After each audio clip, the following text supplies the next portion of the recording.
নমস্কার নমস্কার নমস্কার নমস্কার নমস্কার নমস্কার নমস্কার নমস্কার নমস্কার নমস্কার নমস্কার আপনাদের সবাইকে সবাইকে সবাইকে নমস্কার, সবাইকে অজস্র শুভ কামনা জানাচ্ছি, সবাইকে স্বাগত জানাচ্ছি আমাদের আজকের এই শরণাগত অনুষ্ঠানে এবং সকলকে শুভ সকাল জানাচ্ছি। শুরু করছি আজকের শরণাগত 92.7 বিগ এফএম-এ। প্রথমে বেনি মাধবশীলের পঞ্জিকা অনুযায়ী আজকের দিনটার কথা বলে নিই। আজকে 6ই বৈশাখ 1431, ইংরেজির 19শে এপ্রিল 2024, শুক্রবার। সূর্যোদয়ের সময় ভোর 5:17, সূর্যাস্তের সময় বিকেল 5:56। আজকে একাদশী, মঘা নক্ষত্র। আজ জন্মে সিংহ রাশি, ক্ষত্রিয় বর্ণ, রাক্ষসগণ। দিনের বেলা 12:11 গতে নরগণ। আমাদের হোয়াটসঅ্যাপে চিঠি পাঠাবার নাম্বার 9831922927। চিঠির গোড়ায় অতি অবশ্যই SG লিখতে হবে। আর মহাপুরুষের কথার উত্তর লিখতে গেলে কিন্তু SGর সঙ্গে মহাপুরুষের কথাটাও লিখে দিতে হবে। বলি আজকের অনুষ্ঠান সম্পর্কে। আজকের অনুষ্ঠানে প্রথমে তো পুরাণ চিরন্তন। পুরাণ চিরন্তন একটা খুব প্রয়োজনীয় বিষয় নিয়ে কথা বলছি আমরা, যেটা আমরা নিত্যদিন করে থাকি, প্রণাম করা। কিন্তু প্রণাম ব্যাপারটা কি? আমাদের প্রাচীন যে শাস্ত্র গ্রন্থে প্রণাম কত রকম করে করবার কথা রয়েছে, এইসব তাই নিয়ে কথাবার্তা হচ্ছিল আমাদের। আরো কথা বলবো। তারপরে চলে যাব স্বামী বিবেকানন্দের রচনা থেকে পাঠ এই পর্বে, গৌণী ও পরাভক্তি। বেশ বড় একটি প্রবন্ধ, সেই প্রবন্ধটা পর্যায়ক্রমে পড়ে শোনাচ্ছি আপনাদের। আজকে আবার খানিকটা অংশ পড়ে শোনাবো। তারপর ঠাকুর শ্রী রামকৃষ্ণ পরমহংসদেবের অমৃত কথা, কথামৃত, সেখান থেকে পাঠ করে শোনাবো। তারপর আপনাদের চিঠিপত্র এবং শেষে বাইরে দূরে। বাইরে দূরেতে আমরা এখন ফুল্লরা দেবীর মন্দিরে আছি, বীরভূমে লাভপুরে ফুল্লরা দেবীর মন্দির। সেই ফুল্লরা দেবীর মন্দির দর্শন করতে এসেছি। তাহলে এই হলো আজকের অনুষ্ঠান পরিচিতি। এবার 92.7 বিগ এফএম-এ শরণাগত অনুষ্ঠান। একটু গান শুনুন, গানের পর পুরাণ চিরন্তন, প্রণামের কথা। প্রণাম। পুরাণ চিরন্তনে আজকের বিষয় প্রণাম। আমরা যে প্রণাম করি, কত রকম ভাবে প্রণাম করা যায়, কত রকম প্রণামের কি কি মানে। গতদিন বলছিলাম যে 3 রকমের প্রণামের কথা আমাদের শাস্ত্রে বলা হচ্ছে। একটা হচ্ছে হাত জোড় করে কপালে হাত ঠেকিয়ে প্রণাম। আমরা কপালে সবসময় হাত ঠেকাই না, কিন্তু ওটাকে নমস্কার বলতে পারি। কিন্তু প্রণাম বলতে কপালে হাত ঠেকাতে হবে। 2 নম্বর হচ্ছে যে জানু নিচু করে পায়ে হাত দিয়ে প্রণাম, যেরকম আমরা প্রণাম বলতে যেটা বুঝি। আর 3 নম্বর হচ্ছে একেবারে ষষ্ঠ অঙ্গ মাটিতে ঠেকিয়ে প্রণাম। তাকে দণ্ডবত করাও বলা হয়ে থাকে। দণ্ডবত, এই দণ্ডবত কেননা মাটির উপর আপনার দেহটা পড়ে রইল একটা কাঠের দণ্ডের মতো বা লোহার দণ্ডের মতো, এইটাকে বলে দণ্ডবত করা প্রণাম। অষ্টাঙ্গ প্রণাম এবং পঞ্চাঙ্গ প্রণাম। এই যে কায়িক নমস্কার যাকে বলে, সেই কায়িক নমস্কারের শ্রেষ্ঠ 2টি উপায় হলো এই অষ্টাঙ্গ দিয়ে প্রণাম করা আর পঞ্চাঙ্গ দিয়ে প্রণাম করা। এই দুটোই কিন্তু পুজোর অঙ্গ। পূজাসু প্রবরা বিমৌ, এই দুটো প্রণামই একেবারে পুজোর প্রণাম বলতে যেটা বোঝায়। তো যাই হোক, দণ্ডবত যাকে বলছি, যে একেবারে অষ্টাঙ্গ দিয়ে প্রণাম, তাতে বলা হচ্ছে যে হাত, পা, হাঁটু, বুক, মাথা ভূমি স্পর্শ করবে। হাত, পা, হাঁটু, বুক, মাথা, তাই তো 5 অঙ্গ। এই অঙ্গ ভূমি স্পর্শ করবে। কিন্তু এই যে 5টা অঙ্গ দিয়ে প্রণাম করা হচ্ছে, তার সঙ্গে কিন্তু চোখ, মন, কথা বা স্তুতি, তার মাটিতে লুটোনোর কোনো বালাই নেই। অর্থাৎ আপনি শারীরিকভাবে আপনার শরীরের যে 5টা অঙ্গ, সেই 5টা অঙ্গ দিয়ে প্রণাম করলেন, কিন্তু এই শারীরিকভাবে প্রণামের বাইরে আপনার মন প্রণাম করছে, আপনার চোখ প্রণাম করছে, এই কথাগুলো কিন্তু বলা নেই। পঞ্চাঙ্গ প্রণামের ক্ষেত্রে 92.7 বিগ FM এ শরণাগত অনুষ্ঠানে শুনছেন পুরাণ চিরন্তন প্রণামের কথা। ফিরে আসছি গানের পর। অষ্টাঙ্গ প্রণাম কাকে বলে? অষ্টাঙ্গ প্রণাম 92.7 বিগ FM এ শরণাগত অনুষ্ঠানে প্রণামের কথা বলছি আপনাদের। পঞ্চাঙ্গ প্রণামের কথা বলা হয়েছে, এবার অষ্টাঙ্গ প্রণাম। একসঙ্গে দুটো হাত, দুটো পা, দুটো হাঁটুর সঙ্গে বুক, মাথা, এই পাঁচটা অঙ্গ, এই শরীরের পাঁচটা অঙ্গ ভূমি স্পর্শ করে, কিন্তু এই পঞ্চ অঙ্গের সঙ্গে সংযুক্ত হয় নিবিলিত দুটি চোখ, বাক্য এবং মন। তাহলে 5 আর 3 8, এই 8টা অঙ্গ দিয়ে প্রণামটা করা হলো। পঞ্চাঙ্গ প্রণামে 2 হাতের সঙ্গে মাথা বা কপাল, এই অঙ্গ দুটি কণ্ঠত উচ্চারণ করা হলেও হাঁটু দুটি উচ্চ থাকে বলে মনে হয়। তাতে হাঁটু দুটোর সঙ্গে আমরা যেভাবে হাত মাথা মাটিতে ঠেকিয়ে গড় হয়ে প্রণাম করি, সেই সময় মন, চক্ষু এবং মৌখিক স্তুতি একত্রিত হলেই সেটা পঞ্চাঙ্গ প্রণাম। তাহলে খুব সোজা কথায় আমি যদি বলি যে আপনি একেবারে দণ্ডবত হয়ে আপনার সমস্ত শরীর মাটিতে ঠেকিয়ে প্রণাম করলেন, কিন্তু তার সঙ্গে আপনার মন, আপনার চোখ, আপনার বাক্য, সেই সমস্তকেও শরণাগত হতে হবে, সেই সমস্তকেও প্রণত হতে হবে। তা না হলে কিন্তু এই প্রণামটা হবে না। তো এই যে বাচিক নমস্কার, এই বাচিক নমস্কারের আবার 3টে ভাগ আছে। একটা হচ্ছে উত্তম, একটা হচ্ছে মধ্যম, আর একটা হচ্ছে অধম। নিজেই যিনি দেব ভাষায় গদ্য পদ্য রচনা করে ভক্তিপূর্বক নমস্কার করেন, সেটা হচ্ছে উত্তম বাচিক।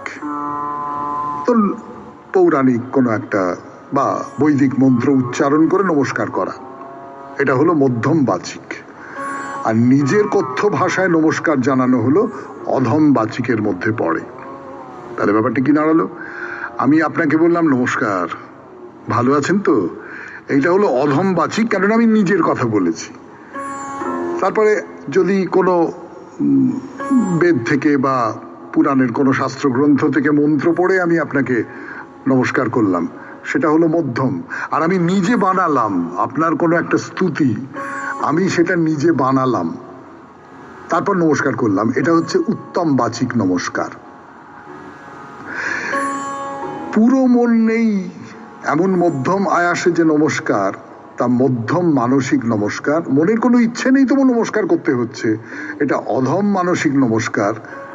এবং বলা বাহুল্য, সমস্ত মন প্রাণ দিয়ে যে নমস্কার, সেটা হচ্ছে উত্তম মানসিক নমস্কার। তাহলে মানসিক, বাচিক, দৈহিক 3 রকমের নমস্কারের কথা বলা হচ্ছে। শেষ করলাম পুরাণ চিরন্তন, শেষ করলাম প্রণাম নিয়ে 2-4টে যা কথা বলবার 92.7 বিগ FM এ শরণাগত অনুষ্ঠানে। এরপর গান, গানের পর স্বামী বিবেকানন্দের রচনা থেকে পাঠ। আমি আছি আপনাদের সঙ্গে, আপনাদের সৌমিত্র বসু। 7 বিগ FM এ শুনছেন জীবনের সহজ পাঠ, শরণাগত। সেই জীবনের সহজ পাঠ আপনাদের দিচ্ছি স্বামী বিবেকানন্দের রচনা থেকে। রচনার নাম গৌলী ও পরাভক্তি। খানিকটা পড়ে শুনিয়েছি, আরো খানিকটা শোনাবো আজকে। কিন্তু এরূপ হইতে অনেকদিন লাগে। এই সব অনুষ্ঠান পদ্ধতি, প্রার্থনা, তীর্থ পর্যটন, শাস্ত্রাদি, কাসর ঘণ্টা, প্রদীপ, পুরোহিত, ওই অবস্থার জন্য প্রস্তুতি, ওইগুলির দ্বারা চিত্ত শুদ্ধি হয়। আর যখনই চিত্ত শুদ্ধ হইয়া যায়, তখন উহা স্বভাবতই উহার মূল কারণ, সমুদয় বিশুদ্ধির আকর, স্বয়ং ঈশ্বরকে লাভ করিতে চায়। শত শত যুগের ধূলি আচ্ছাদিত লৌহখণ্ড চুম্বকের নিকট পড়িয়া থাকিলেও তাহার দ্বারা আকৃষ্ট হয় না, কিন্তু কোনো উপায় ওই ধূলি অপসারিত হইলে আবার উহার দ্বারা আকৃষ্ট হইয়া থাকে। এরূপ জীবাত্মাও শত শত যুগের অপবিত্রতা, দুর্বৃত্ততা ও পাপের ধূলি জালে আবৃত রহিয়াছে। এই সব ক্রিয়াকলাপ অনুষ্ঠান করিয়া, পরের কল্যাণ সাধন করিয়া, পরকে ভালোবাসিয়া অনেক জন্মের পরে যখন সে যথেষ্ট পবিত্র হয়, তখন তাহার স্বাভাবিক আধ্যাত্মিকতা প্রকাশিত হইয়া পড়ে। সে তখন জাগরিত হইয়া ভগবানকে লাভ করিবার জন্য প্রাণপণ চেষ্টা করিতে থাকে। কিন্তু এই সকল অনুষ্ঠান, প্রতীকোপাসনা প্রভৃতি ধর্মের আরম্ভ মাত্র। এগুলিকে যথার্থ ঈশ্বর প্রেম বলা যাইতে পারে না। প্রেমের কথা আমরা সর্বত্র শুনিয়া থাকি, সকলেই বলে ভগবানকে ভালোবাসো, কিন্তু ভালোবাসা কাহাকে বলে তাহা কেহ জানে না। যদি জানিত তবে যখন তখন হালকাভাবে ভালোবাসার কথা বলিত না। প্রত্যেকে বলে সে ভালোবাসিতে পারে, কিন্তু 5 মিনিটেই বুঝিতে পারে তাহার প্রকৃতিতে ভালোবাসা নাই। প্রত্যেকটি নারী বলিয়া থাকেন তিনি ভালোবাসিতে পারেন, কিন্তু 3 মিনিটেই বুঝিতে পারেন যে তিনি ভালোবাসিতে পারেন না। এই সংসার ভালোবাসার কথায় পূর্ণ, কিন্তু ভালোবাসা বড় কঠিন। কোথায় ভালোবাসা? ভালোবাসা যে আছে তাহা জানিবে কি রূপে? ভালোবাসার প্রথম লক্ষণ এই যে উহাতে আদান প্রদান বা লাভ ক্ষতির প্রশ্ন নাই। কিছু পাইবার জন্য যখন একজন অপরকে ভালোবাসে, জানিবেন উহা ভালোবাসা নয়, দোকানদারি মাত্র। যেখানে কেনা বেচার কথা সেখানে আর ভালোবাসা নাই। অতএব যখন কেহ ইহা দাও উহা দাও বলিয়া ভগবানের নিকট প্রার্থনা করে, জানিবেন তাহা ভালোবাসা নয়। কি করিয়া হইবে? আমি তোমাকে আমার প্রার্থনা, স্তব, স্তুতি উপহার দিলাম, তুমি তাহার পরিবর্তে আমাকে কিছু দাও, ইহা তো দোকানদারি মাত্র। শুনলেন স্বামী বিবেকানন্দের রচনা থেকে পাঠ 92.7 বিগ FM এ শরণাগত অনুষ্ঠানে। এরপর গানের পর কথা অমৃত। অমৃত থেকে পাঠ 92.7 বিগ FM এ শরণাগত অনুষ্ঠানে আমি আপনাদের সৌমিত্র বসু আছি আপনাদের সঙ্গে। তো কথামৃতে এর আগের দিন যে কথা হচ্ছিল তার মধ্যে সচ্চিদানন্দ সাগরে ভাসবার কথা হয়েছিল, নিশ্চয়ই মনে আছে আপনাদের। তো ঠাকুর বলছেন যে কথাটা এই, সচ্চিদানন্দে প্রেম, ভালোবাসা। ভালোবাসা তো খুব ভালো কথা, খুব জরুরি কথা, কিন্তু আমরা কি সত্যি সত্যি ভালোবাসতে পারি? এই যে এক্ষুনি স্বামী বিবেকানন্দের যে লেখাটা থেকে পড়ে শোনালাম আপনাদের, গৌণী ও পরাভক্তি, সেখানে স্বামীজি বলছেন যে আমাদের ধারণা আমরা ভালোবাসি, কিন্তু আমরা আসলে ভালোবাসি না। ওটা ভালোবাসা নয়, ওটা দোকানদারি। এই যে পুজো করি, পুজো করে বলি যে মা তোমাকে আমি এই দিচ্ছি, ওই দিচ্ছি, সেই দিচ্ছি, নানা রকম দিচ্ছি, তার বদলে তুমি আমাকে এই দাও, সেই দাও। এর তো দোকানদারি ছাড়া আর কিছু নয়। ভালোবাসা বলতে যেটা বোঝায় সেটা হলো একেবারে নিঃস্বার্থ ভালোবাসা। তার মধ্যে আমার কিছু পাবার কোনো রকমের আকাঙ্ক্ষা থাকবে না, সেই ভালোবাসা। সচ্চিদানন্দকে ভালোবাসা বলতে সচ্চিদানন্দকে তেমন করে ভালোবাসতে হবে, কোনো কিছু চাইলে চলবে না। আমাকে তুমি দুঃখ দিয়েছো, দুঃখ দাও। আমাকে তুমি কষ্ট দিয়েছো, যন্ত্রণা দিয়েছো, পরিতাপ দিয়েছো, সবকিছু দিয়েছো, দাও, আমি তোমাকে ভালোবাসবো। এবং আমি যদি তোমাকে ভালোবাসতে পারি তাহলে দুঃখ, তাপ, যন্ত্রণা, কষ্ট যা কিছু আমি জীবন থেকে পাচ্ছি সে সমস্ত কিছু হাওয়ায় উবে যাবে। সত্যি করে যদি তাকে ভালোবাসতে পারা যায়, আপনারা দেখবেন কোনো একটা কিছুকে, কাউকে যদি আপনি খুব ভালোবাসতে পারেন, মানে তিনি যদি বা সেই বস্তু বা যা হোক কিছু, সেটা যদি আপনার মনকে একেবারে আচ্ছন্ন করে রাখতে পারে না, তাহলে আপনার এই জাগতিক দুঃখ, কষ্ট ইত্যাদি ইত্যাদি এইগুলো কিছু লাগবেই না। ধরুন আমরা তো এরকম মানুষজনের কথা জানি, বুনো রামনাথ। আমরা সবাই ছোটবেলায় বুনো রামনাথের কথা শুনেছি। তিনি লেখাপড়াকে ভালোবাসতেন, বিদ্যা চর্চাকে ভালোবাসতেন, অপরিমেয় দারিদ্র, কিন্তু গায়েই লাগে না। তার কারণ তার মনটা তো অন্যদিকে আছে। এই মনটাই হলো আসল। আপনি মনটাকে নিয়ে ঈশ্বর প্রেমে নিমগ্ন করে দিন, ব্যাস, বাইরের ঝড় ঝঞ্ঝা, বাইরের কষ্ট, দুঃখ, আঘাত আপনাকে কিচ্ছু করতে পারবে না। তো ঠাকুর বলছেন সচ্চিদানন্দে প্রেম, সেটা কিরকম প্রেম? ঈশ্বরকে কিরকম ভাবে ভালোবাসতে হবে? তা গৌরী বলতো রামকে জানতে গেলে সীতার মতো হতে হবে, ভগবানকে জানতে ভগবতীর মতো হতে হবে। ভগবতী যেমন শিবের জন্য কঠোর তপস্যা করেছিলেন, সেই রকম করে তপস্যা করতে হবে। পুরুষকে জানতে গেলে প্রকৃতি ভাব আশ্রয় করতে হবে, সখী ভাব, দাসী ভাব, মাতৃভাব। আমি যিনি ভালোবাসার সর্বোৎকৃষ্ট উদাহরণ, সর্বোচ্চ উদাহরণ, আমি যদি মনে মনে তার মতো হয়ে যেতে পারি, তাহলেই তো সত্যি সত্যি আমি ভালোবাসতে পারবো। আমি মনে মনে রাধা হয়ে গেলাম। হওয়াটা খুব সহজ ব্যাপার নয়, সেটা আপনারা বুঝতেই পারেন, কিন্তু আমি মনে মনে রাধা হয়ে গেলাম, আমি মনে মনে মা যশোদা হয়ে গেলাম, আমি মনে মনে হনুমান হয়ে গেলাম। নানান রকম তো ভালোবাসার প্রকার আছে, ধরন আছে। এইটা হয়ে সেই সেই রাধাকে আমি অনুভব করতে পারি, রাধার ভেতরকার যে ভালোবাসা সেইটাকে আমি অনুভব করতে পারি, মা যশোদার ভেতরকার যে ভালোবাসা সেইটাকে আমি অনুভব করতে পারি, বা হনুমান যা কিছু বলুন, এইটা যদি পারি তাহলে সেটা যথার্থ ঈশ্বরের প্রতি ভালোবাসা হলো, সচ্চিদানন্দের প্রেম হলো। কিন্তু সেটা তো আমরা পারি না, তাই না? 92.7 বিগ এফএমে শুনছেন শরণাগত। হোক জীবনের সুর বদল, কথা অমৃত শুনে। 92.7 বিগ এফএমে শরণাগত অনুষ্ঠানে সেই কথা বলি আপনাদের। ঠাকুর বলছেন যে আমি সীতামূর্তি দর্শন করেছিলাম, দেখলাম সব মনটা রামেতেই রয়েছে। জনি, হাত পা, বসন ভূষণ কিছুতেই দৃষ্টি নাই, যেন জীবনটা রামময়। রাম না থাকলে, রামকে না পেলে প্রাণে বাঁচবে না। ধরুন, যে যথার্থ ভালোবেসেছে, সেই তীব্র ভালোবাসা, মানে আমি আবার স্বামী বিবেকানন্দের ওই কথাটা মনে করিয়ে দিচ্ছি যে না না না না না, এটা তো ভালোবাসা না, দোকানদারি। যে ভালোবেসেছে সে তো নিজেকে সম্পূর্ণ অবলুপ্ত করে দিতে পেরেছে।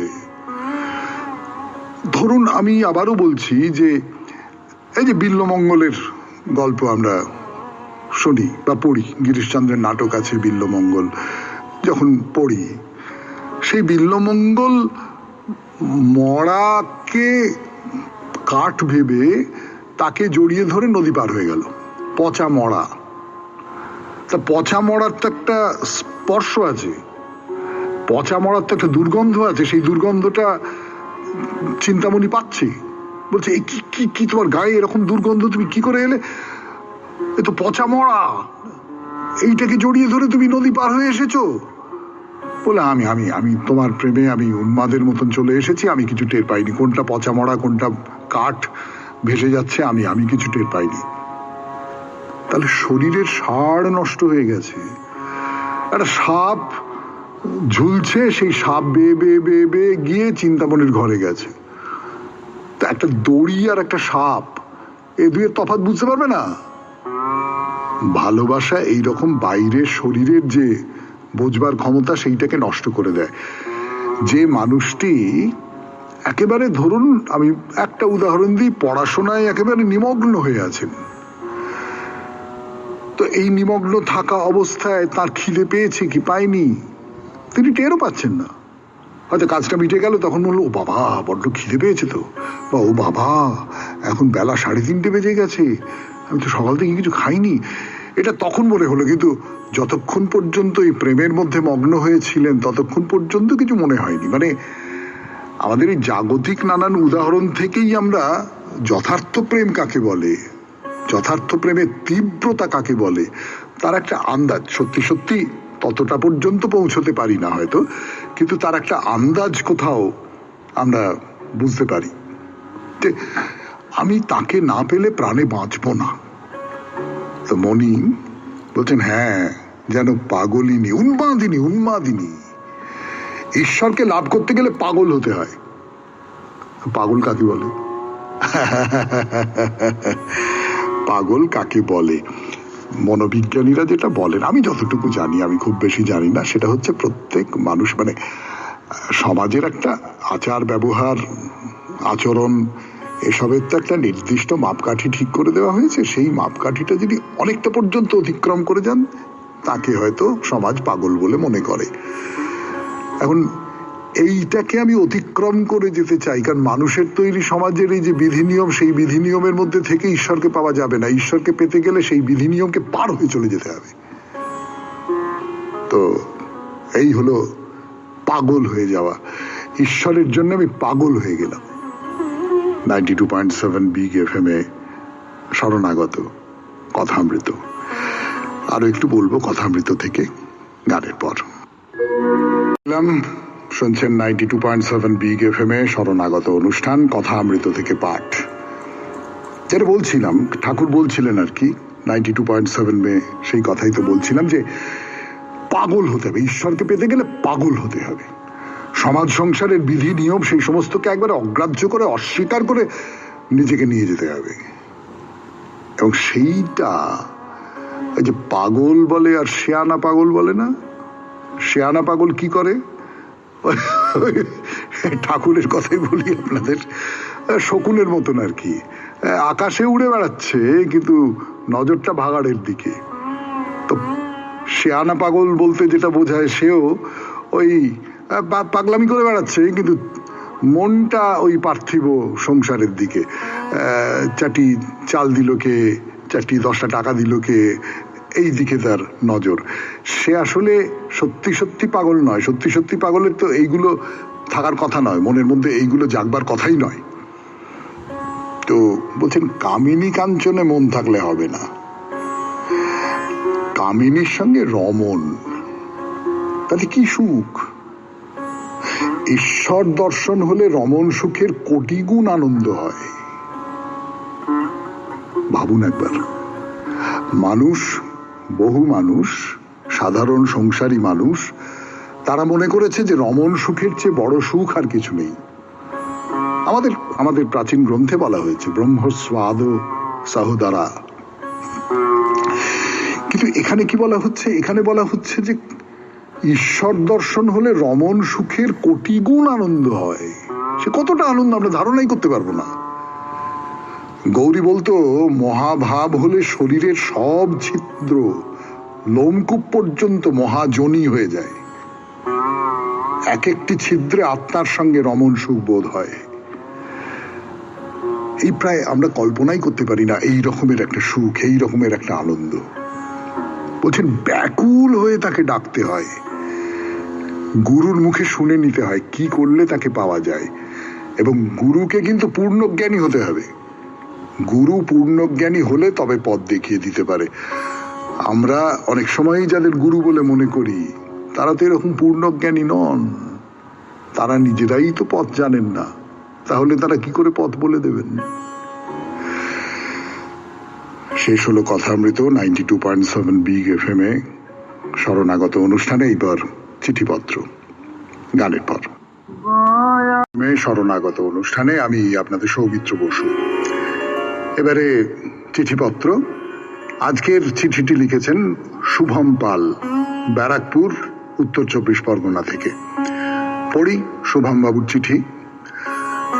আপনাকেও বিগ FM এর সকল কলাকুশলীদের ও শরণাগত সকল শ্রোতাদের বাংলা নববর্ষের আন্তরিক শুভেচ্ছা জানিয়ে এই চিঠি শুরু করছি।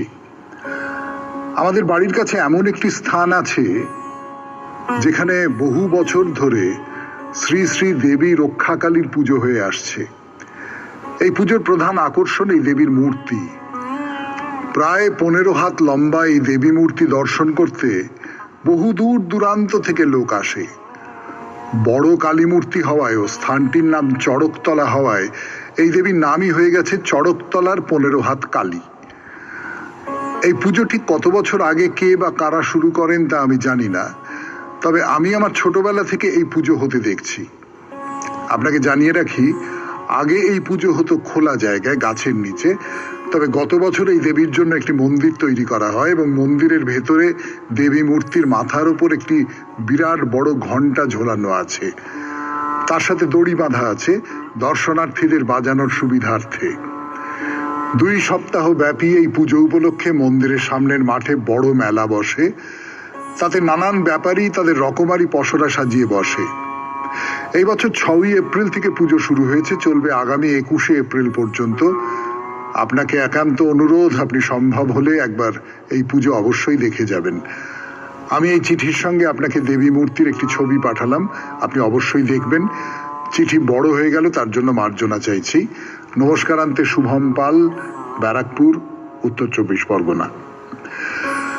হ্যাঁ, একটি ছবিও পাঠিয়েছেন, সে ছবি দেখেছি আমি, কিন্তু খুবই দুর্ভাগ্যের বিষয় যে শরণাগত অনুষ্ঠানে তো সেই ছবি আমি সকলকে দেখাতে পারবো না। আপনাকে ধন্যবাদ শুভম বাবু। আমি হয়তো যেতে পারবো না, কিন্তু যারা শুনলেন এই কথা তারা কেউ কেউ যদি মনে করেন তাহলে চলে যেতে পারেন পুজো দেখবার জন্যে। 92.7 বিগ এফএম এ শরণাগত অনুষ্ঠানে চিঠিপত্রের পর এবার বাইরে দূরে আমি আছি আপনাদের সঙ্গে, আপনাদের সৌমিত্র বসু। 92.7 বিগ এফএম এ শরণাগত অনুষ্ঠান শুনছেন, আমি আপনাদের সৌমিত্র বসু। বাইরে দূরে লাভপুর মহাস্থান, পেটে ভাত নাই মুখে পান। না না না না, এ আমার কথা নয়, স্বয়ং তারাশঙ্কর বন্দ্যোপাধ্যায়ের কথা।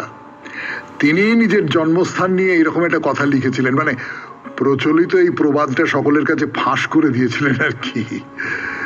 সেই লাভপুরে আছে মা ফুল্লরার মন্দির, তার কথা বলতে বসেছি আপনাদের। আহমদপুর বা আমোদপুর, সেখান থেকে লাভপুর যাওয়ার পথে ফুল্লরা মন্দিরের তোরণ। সে এবারে রঙে মূর্তিতে জমজমাট এক তোরণ। সেই তোরণের কথা দিয়ে শুরু করব আজকের বাইরে দূরে, আপনাদের কথা দিয়ে রেখেছিলাম। হ্যাঁ, বলি তাহলে। প্রথমেই যেটা বলবার, তোরণের রংটি বড় সুন্দর, চোখে কোথাও ধাক্কা দেয় না। হালকা হালকা হলুদ, অফ হোয়াইটও বলতে পারেন। দুপাশে দুজন দেবতা বা দেবী, তাদের বোধহয় পাখা আছে, দেখে ঠিক চিনতে পারলাম না।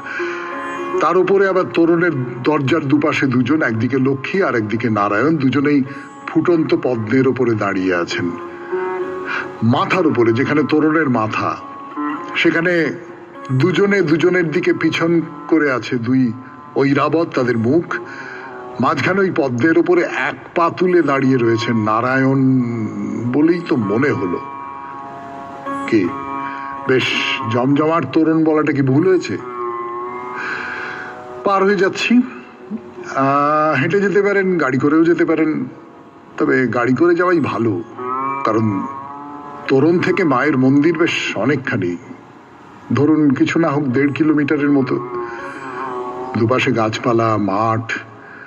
এসে পৌঁছবেন আরেকটি তোরণের সামনে। না, এটা অত বড় নয়, কিন্তু খুব সুন্দর, খুব সুন্দর। কচি কলাপাতা আর লাল রঙের টেরাকোটার কাজের মিশেল দিয়ে তৈরি। কিরম নৌকোর মতো, উল্টানো নৌকোর মতো ঢেউ খেলে গেছে। ফিরে আসছি গানের পর। বাইরে দূরে এই পর্বে ফুল্লরা দেবীর মন্দিরের কথা বলতে বসেছি আপনাদের 92.7 বিগ এফএম এ শরণাগত অনুষ্ঠানে। দেবীর মন্দিরের কথা 92.7 বিগ এফএম এ শরণাগত অনুষ্ঠানে। আপনারা তো সকলেই জানেন, সুদর্শন চক্রের আঘাতে দেবীর দেহ খণ্ড খণ্ড হয়ে পড়েছিল 51 পীঠে। এই 51 পীঠের সঙ্গে আবার আছে উপপীঠ, তার সংখ্যাও কম নয়। তন্ত্র চূড়ামণিতে 51 পীঠের সঙ্গে এইসব উপপীঠের কথাও বলা হয়েছে। তো এই তন্ত্র চূড়ামণি অনুসারে এই ফুল্লরা হলেন 49তম উপপীঠ। শিবপুরাণেও বলা হয়েছে এটা উপপীঠ। আবার এই যে মন্দিরে তোরণ, তার পাশের দেওয়ালে সোনালির ওপর লাল দিয়ে বড় বড় করে লেখা রয়েছে, সতী মায়ের পবিত্র 51 পীঠের অন্যতম পীঠ এই ফুল্লরা। এই স্থানে দেবীর অধ ওষ্ঠ পড়িয়াছে। তাহলে ফুল্লরা পীঠ না উপপীঠ, তাই নিয়ে তর্ক করে লাভ নেই। আমরা বরং মন্দিরের দিকে যাই। আপনারা তো জানেন, এক এক পীঠে দেবী এক এক নামে পূজিতা হন। এখানে যেমন তার নাম ফুল্লরা। আর যে কোনো পীঠেই দেবীর সঙ্গে একজন মহাদেব থাকেন, তারও একটি নিজের নাম থাকে। এখানে তার নাম বিশ্বেশ্বর। মন্দির বেশ বড়, বেশ বড়। বড় একটা চাতাল, ওই একটু অফ হোয়াইট রঙের দেওয়ালের মাঝে মাঝে লাল টেরাকোটার বর্ডার দেওয়া। চাতাল থেকে 3 ধাপ সিঁড়ি উঠে গেছে। যেমন সব মন্দিরেই হয়, পাশাপাশি মন্দিরে ঢুকবার কটা দরজা লোহার গেট দিয়ে আটকানো। তাহলে এবার দেবী দর্শন করা যাক। কিন্তু দেবীর গর্ভগৃহে ঢুকে আপনি অবাক হয়ে যাবেন। দেবীর মূর্তি কোথায়? হঠাৎ ঢুকে মনে পড়তে পারে দেবীর আসনে যেন একটা বড় দলা রক্ত জমাট বেঁধে পড়ে আছে। না, পাথর, পাথর, তার উপরে রক্তের রঙে রং করা। বেশ উঁচু নিচু একটা বড় পাথর। এই হলেন দেবী। বোঝা যায় খুব প্রাচীন, খুব আদিম কোনো ধর্মবিশ্বাস আর্য পর্যন্ত চলে এসেছে এই মূর্তির মধ্যে দিয়ে। দেবী ফুল্লরার দর্শন হলো আমাদের 92.7 বিগ এফএম এ শরণাগত অনুষ্ঠানে, আর সেই সঙ্গে শেষ হলো আজকের শরণাগত অনুষ্ঠান। আমাদের হোয়াটসঅ্যাপে চিঠি পাঠাবার নাম্বার 9831922927।